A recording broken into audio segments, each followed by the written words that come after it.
Things are not looking good for the Canadian housing market, and I really am skeptical of using the word crash ever, but are we about to see a crash?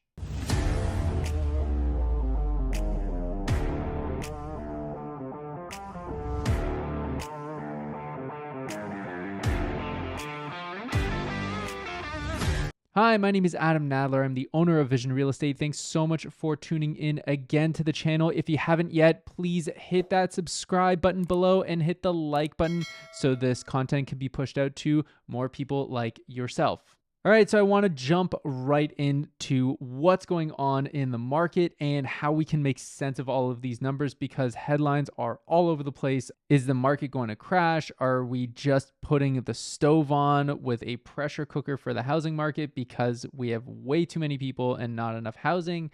Which one is it? Let's first start off with the obvious. Over the last month or so, we have seen an enormous rise in bond yields, which means that fixed rates are going up really, really quickly. Now, this is discouraging a ton of buyers and it is actually forcing sales volume down quite steeply. So we have sales volume plunging, which means that anybody who is currently on the market trying to sell their home is going to have a really tough time. And typically when sales volume drops really suddenly, we also see pricing drop along to meet it. As the demand pulls back, the supply has to capitulate in price in order to get things sold. Yet at the same time, we have a massive population boom and everybody needs somewhere to live.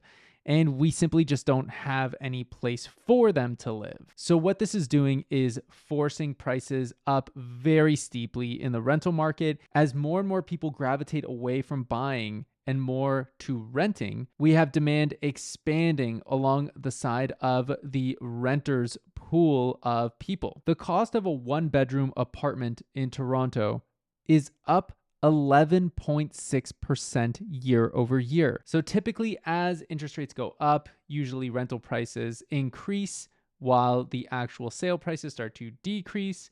And this creates a bit of a problem. Now, if you pile population growth on top of that, you exacerbate that issue. And then when rates come down, everyone tries to jump into the market at once to try to buy. So they're stopping to waste money on rent. But it doesn't seem like interest rates are going to be coming down anytime soon because, well, inflation is back up. And the Bank of Canada has been very, very clear. Until they knock down inflation back to the 2% target, they're going to keep jacking up the rates. Before I go on, I just want to take a quick second to stop and ask you please to subscribe below if you haven't already. And if you're enjoying this content, please hit that like button so this content can be pushed out to more people like yourself.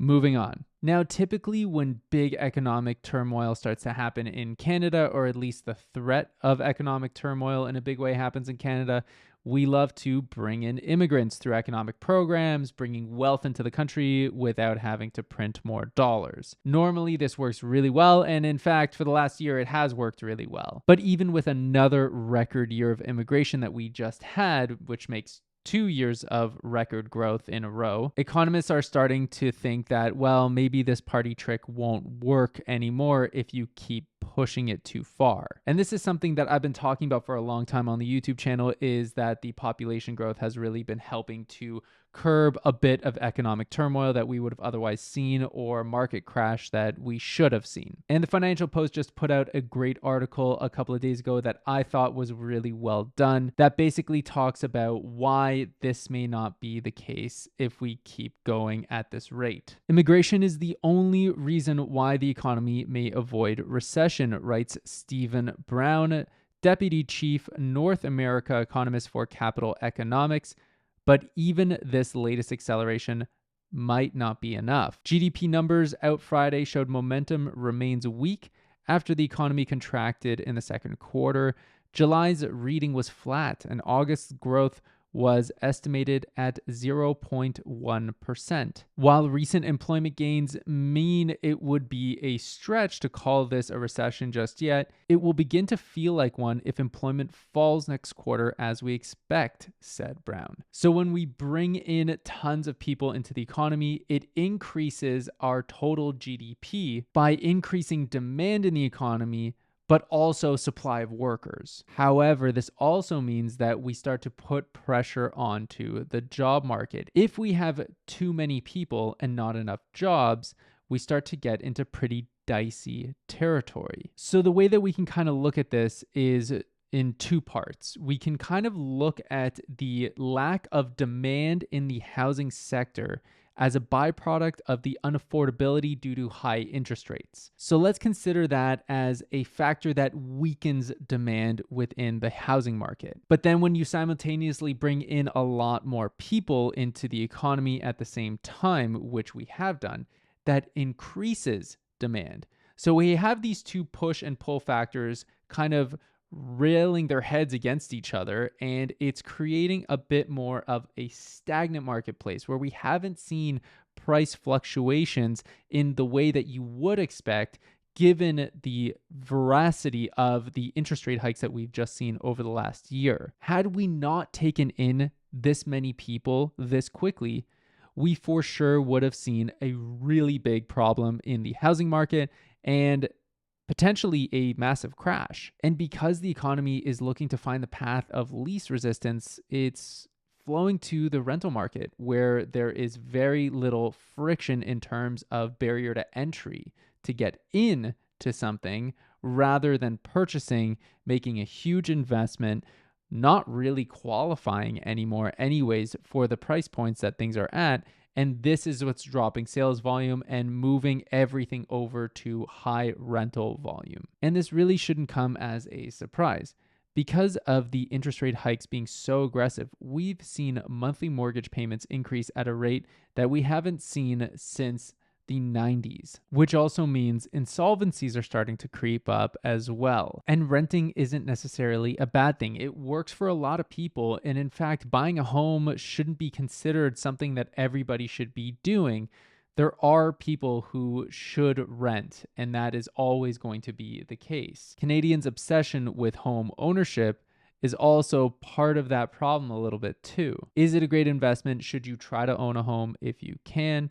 Yeah, of course. But if you are looking to rent and you are looking to invest your money in other ways, which can get you a great return as well, it's good to have some options. But because rates are so high, we aren't actually building any rental units. Real investment in building construction is plummeting.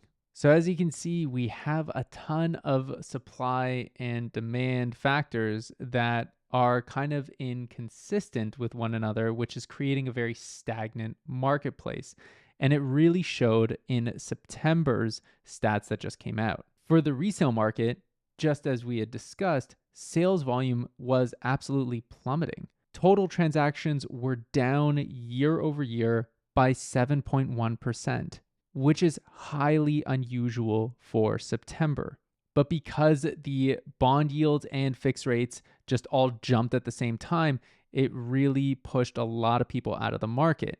Yet once again, because it's kind of this stagnant market where we have these push and pull factors kind of fighting against each other, we had price stay, well, relatively stagnant. Month over month, it didn't move almost at all. It was down 0.1%. And price year over year actually was up by 3%. Total new listings coming onto the market was up 44.1% year over year. And the sales to new listings ratio was down 15% year over year. What this means is that we don't have enough demand to eat up the supply that's coming onto the market. Months of inventory is just going to start climbing throughout the fall if this continues. And if that happens, prices will have to come down, but it will come at a cost to any buyer. As a buyer, your holding costs and your monthly mortgage payments on that purchase are going to go up significantly. If you can handle a higher interest rate than what you're going to take on right now, that's great. You're going to get a deal on price. But if not, you're going to get pushed into a rental market that is extremely unforgiving. Meaning if you need to find a place to live one way or another, you're going to be stuck between a rock and a hard place. So I'm going to leave this up to everybody who is watching this video. Comment below. Based on all of these facts, are we headed for a real estate crash, or are we just turning up the heat on the stove with the pressure cooker lid on and closed tight? The stats are kind of showing that it could go either way at this point, and I want to know what you think. And while I know it is really fun to kind of paint doom and gloom, throw on the tinfoil hat and just kind of say, well, prices are going to come down, it's going to be great, everyone's going to get a deal, and housing is going to be decommodified. Realistically, do you think that's actually going to be a good thing for people? Do you think it's going to be a good thing for the economy? And do you think with a much lower price, you're going to be able to afford a much higher monthly payment given a much higher interest rate? Let me know in the comments below, what do you think? Because right now things seem a little bit shaky, and I don't know that that's necessarily going to stay this way forever. But in the meantime, we have people who are a bit on the edge right now. And to those people, I solemnly wish you my wholehearted best wishes. I hope that you make it through this. I hope that we all stumble our way through this together and come out on the other side. Thanks again for tuning in, and I'll see you next time.